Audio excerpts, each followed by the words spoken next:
cairnya itu. Sehingga dengan demikian pengarsa Abah sendiri sudah memberikan contoh tahun 60-an beliau membentuk sebuah lembaga untuk mengatur para ikhwan yang demikian banyak itu. Waktu itu namanya Yayasan Serba Bakti Pondok Pesantren Sudiana.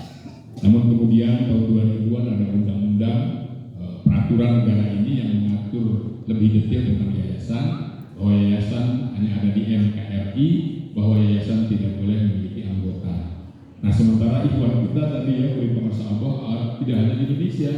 Saya melakukan penelitian di Singapura, itu ada 3.000 orang lebih orang Singapura yang sama dengan kita, anak tiban seperti barusan, gitu ya, Aman, yang mereka murid-murid pengarsa Abah juga sama dengan kita, 3.000 orang lebih. Di Malaysia, alhamdulillah saya juga pernah ditugaskan di sana. Semua negeri di sana ada ikhwannya. Diperkirakan sekitar 150.000 orang. Malaysia itu artinya orang Malaysia, bukan orang Indonesia yang kerja di sana. Jadi banyak sekali. Saya masuk ke Thailand, di Narathiwat, di Provinsi Yala. Tapi bukan yang lagi perang sekarang ya, di Kamboja itu. Jauh dari Kamboja itu. Ada ikhwan-ikhwan kita juga. Nah, kalau diwadahinya, ditertibkannya oleh yayasan, hari ini itu bertentangan dengan undang-undang. Padahal kita tadi kan kata Abah tidak boleh melanggar aturan agama dan negara. Maka disiasati dibentuklah LDTKIN. Itu awal mulanya ada LDTKIN. Jadi sebenarnya LDTKIN ini kelanjutan tugas dari Yayasan Serba Bakti Pondok Pesantren Sudiana. Alhamdulillah sejak dibentuk menjadi LDTKIN, kemudian diformalkan ya di tiap-tiap kabupaten kota. Sekarang sudah 127 kabupaten kota di Indonesia ada LDTKIN-nya. Mohon mungkin setelah tahun baru nanti di Sydney, Australia sedang diproses, termasuk juga di Merauke, di Papua Selatan, setelah ada LDTKIN di sana. Mohon doanya karena di sana juga banyak ikhwan yang sama lah ini sama dengan kita. Amaliyahnya perlu ditertibkan di beberapa sama ya, ditertibkan. Tujuan dari penertiban itu terutama dari petunjuk dari pengarsa agar seragam amaliyahnya sama persis ya, karena ketidaksamaan itu sangat vital gitu ya, sangat berpengaruh terhadap proses ruhaniyah kita. Sampai Abah mengeluarkan maklumat selama Abah menjadi jumeneng gitu ya, hidup hanya 91 maklumat dikeluarkan oleh pengarsa Abah itu. Kayak dari tahun 6 dari tahun 53 Abah itu jadi mursyid. Hanya 91 maklumat. Artinya apa? Setiap maklumat itu tidak sembarangan gitu. Beliau bertanggungjawabkan dunia akhirat dohir batin. Nah, salah satu maklumatnya itu sampai berbunyi di antara dari sekian rangkaian ucapan beliau itu, Abah tidak bertanggung jawab terhadap siapapun yang menambah dan mengurangi amaliyah ketiga Pondok Pesantren Sudiana. Sampai apa? Bagi muslim tidak bertanggung jawab. Nah, dengan demikian maka penyeragaman itu sangat penting, ya, sangat penting. Sebagaimana sudah kita ketahui bahwa dalam bertorikoh itu kita akan menyerahkan diri kita sepenuhnya, ya, jasmaniah dan ruhaniyah kita kepada pengarsa Allah. Bacaan, aurat, amaliyah, apalagi sampai puasa dan sebagainya itu berpengaruh terhadap ruhaniyah kita. Jangankan satu kalimat gitu ya yang berbentuk aurat, satu huruf saja. Kita tahu kan dalam amalan kita aja ada yang rangkaian huruf kan, a, ya, ain, sod gitu ya.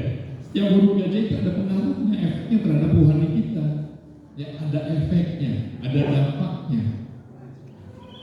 Apalagi kalau sampai sebuah aurat dikuasain dan sebagainya, ketika itu tidak seragam, bukan dari pengarsa Abah tidak bertanggung jawab efek ruhaniyahnya itu.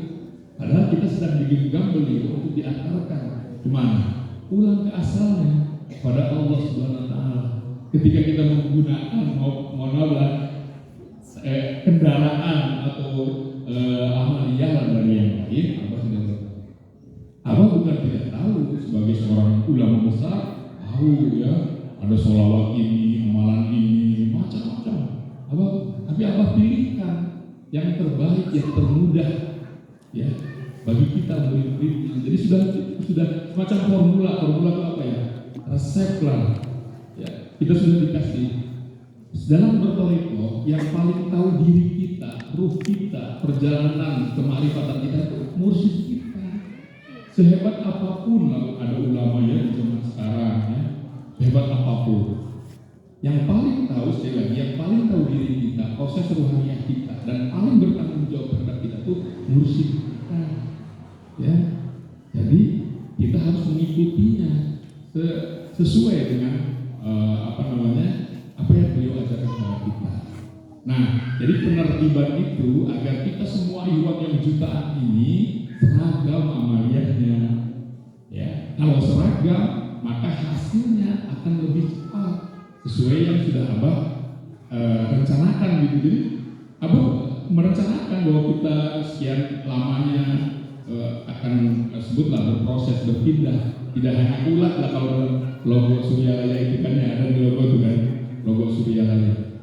Kan Suryalaya itu ketika didirikan itu bukan pondok pesantren, namanya itu sesuai dengan tambah tadi, Patapan, ya, Patapan. Abah Sepuh itu menamakan Suryalaya itu awalnya Patapan, ya, Patapan. Logonya, simbolnya, di bendera gua, di bendera LDPI sana ada. Logonya apa Pak? Kupu-kupu, ya luar biasa, match kalau bahasa ini ya, sesuai banget. Namanya Patapan, kalau bahasa sederhananya tempat bertapa lah gitu ya. Bertapa di situ mengosongkan diri dari selain Allah maksudnya, ya bertapa mengosongkan diri. Logonya kupu-kupu, kupu-kupu itu simbol proses ruhaniah kita. Di mana kupu-kupu itu sebelum jadi kupu-kupu apa dulu Bu? Awal bakatnya ulat ya. Baru kemudian kupu-kupu kepompong, baru kemudian jadi kupu-kupu, ada proses ruhaniah. Nah, Suryalaya itu. Nah, proses perjalanan ruhaniah kita itulah dibimbing oleh guru muslim kita dan sudah ditentukan gitu ya. Terutama dalam proses kepompong itu kita diberikan amalan yang terbaik, yang utama yaitu dzikir, khotaman, manaqib. Itu sudah diukur oleh apa? Efeknya dan sebagainya gitu ya. Lagi-lagi bukan karena sahabat tidak tahu. Ya ada sholawat ini, ada macam-macam ya. Apa tahu ya. Sehingga ada tarikh-tarikh lain ya. Ya sehingga apa kemudian bertanding. Ulah nyalahin pengajaran baru, jangan menyalahkan ajaran orang lain. Karena pengasahabat sendiri di Tahusudur mengatakan jalan untuk pulang, jalan untuk marifat kepada Allah itu jumlahnya banyak sejumlah helaan nafas makhluk kata Allah. Banyak sebetulnya. Cuma kalau kita mau ikut gerbong pengasahabat, Thariqah kemudian sahabatnya pondok pesantren Suryalaya, ini loh amalannya gitu. Nah, agar kalau bahasa di manajemen efektif, efisien, cepat hasilnya gitu ya, udah harus sesuai. Nah inilah latar belakang kenapa ada LDPIN. Yang paling utama itu menertibkan supaya amalia kita, walaupun di Sukoharjo jauh dari Suryalaya, tadi ya di Sydney kawan-kawan kita di Australia itu sama amalianya, sehingga efek ruhaniahnya orang yang di Australia, orang yang di Papua dengan di kita juga dengan di pusat sama. Proses ruhaniah itu dari zaman Nabi sebut siapa Nabi pertama itu, Nabi Adam sampai sekarang, yang namanya proses ruhaniah itu sama. Ini yang tidak berubah di dunia ini itu proses ruhaniahnya. Kalau hal-hal duniawi berubah, ya banyak terjadi perubahan. Tapi hal-hal bersifat ruhaniah tidak berubah.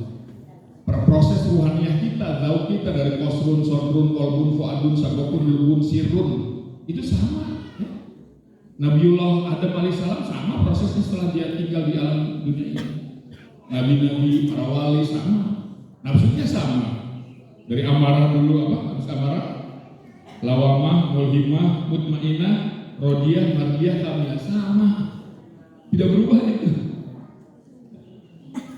Nah, cara mengendalikan, memproses tadzawuq dan nafsu itu, nah di sini para ulama mengambil dari kanjeng Rasul. Pas saya ngambil dari sisi sini, setelah dilakukan, ternyata berhasil sampai usul, sampai jadi kupu-kupu. Ya, yang lain ngambil ini, yang lain ngambil ini. Tapi semuanya rata-rata zikrullah. Semua tarekat itu inti amaliyahnya zikrullah. Jadi banyak sebetulnya cara. Cuman kalau kita mau ikut gerbong pengasahabat, tapi kan pondok pesantren Suryalaya, Itu amaliyahnya terutama dzikir, khotaman, manaki. Lalu ada pertanyaan, Pak, kenapa kita harus ikut bertoriko? Penting nggak sih bertoriko itu? Wajib nggak sih?